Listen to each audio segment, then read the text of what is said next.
An FBI raid is underway at a mansion there. Local 10's Andrew Perez is joining us from Weston. Andrew, what's happening out there?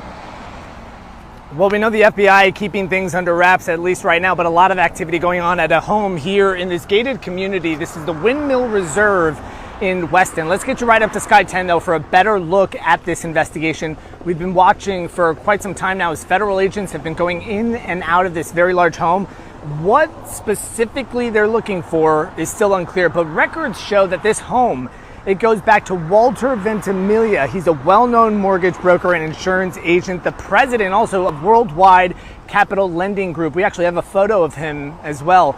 Haitian authorities believe that he may have funded those people who played an active role in the assassination of Haiti's president, Jovenel Moïse. They say money to fund that plot flowed through his company, but his attorney had been saying that his client actually just brokered a loan to fund a peaceful transfer of power and not what actually transpired.